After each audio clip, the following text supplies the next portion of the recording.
ایک آدمی بیچارہ رکشہ چلاتا تھا، کڑی دھوپ میں محنت کرتا تھا اور اپنے بچوں کے لیے کچھ کما کر بیچارہ شام تک مزدوری کر کے لاتا تھا اور اسی سے گھر میں گزر بسر چلتی تھی۔ ایک دن یہ رکشے والا محنت و مزدوری کر کے جب تھکا ہوا گھر پہ پہنچا، اپنی بیوی سے بولا کہ مجھے کھانا پیش کرو، بہت تیز بھوک لگ رہی ہے، میں محنت و مزدوری کرنے والا آدمی ہوں۔ اس کی بیوی نے ارہر کی دال اس کے سامنے رکھ دی، جو فرائی نہیں تھی، بغیر بگاری ہوئی دال تھی، جس میں تڑکڑ کا نہیں لگا ہوا تھا، ایسی بلا بھگاری ہوئی دال اس کے سامنے پیش کر دی۔ اس آدمی نے ناک اور منہ چڑھایا اور کہا کہ میری بیوی، کم سے کم کچھ تو خیال کرو اپنے شوہر کا، ہم کو ایسی دال کھلا رہی ہو جو بگاری بھی نہیں ہے تم نے، جس میں تم نے تڑکا بھی نہیں لگایا، ایسی اٹھائی اور لا کر دے دی۔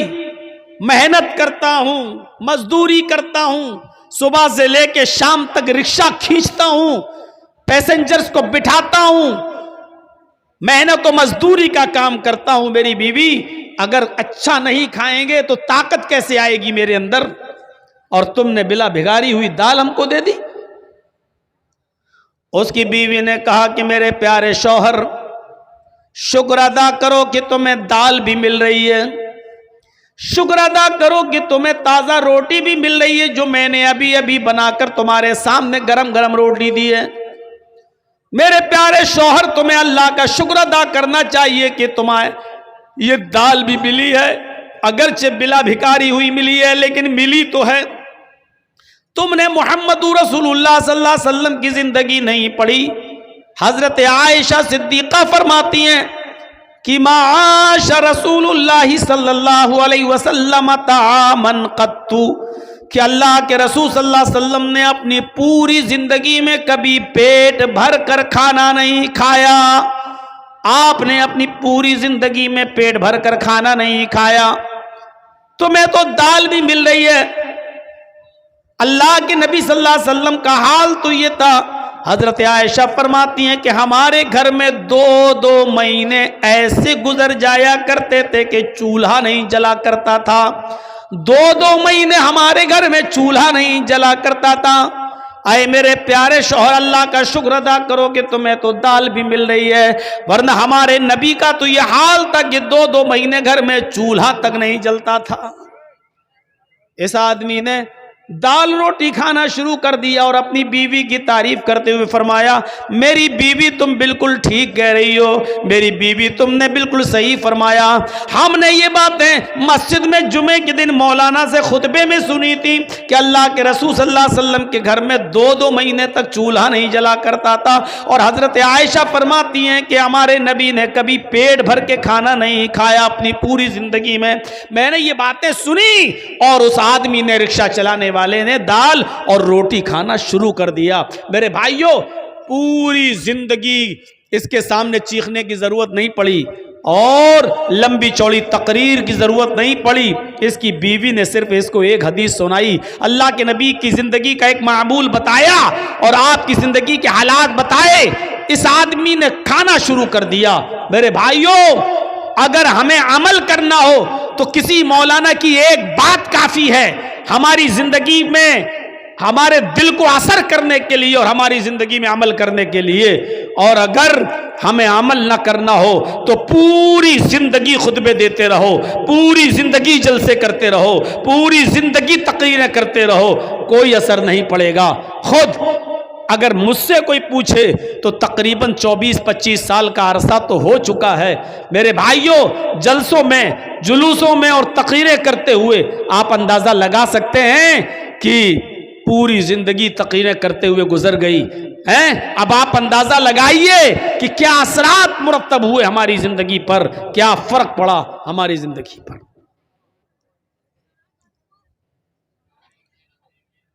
ابو الحاکم حمید الدین قریشی کا نام سنا ہوگا۔ ابو الحاکم حمید الدین، جس کے باپ کا نام تھا بہاء الدین قریشی، کیچ اور مروان کا حکمراں تھا۔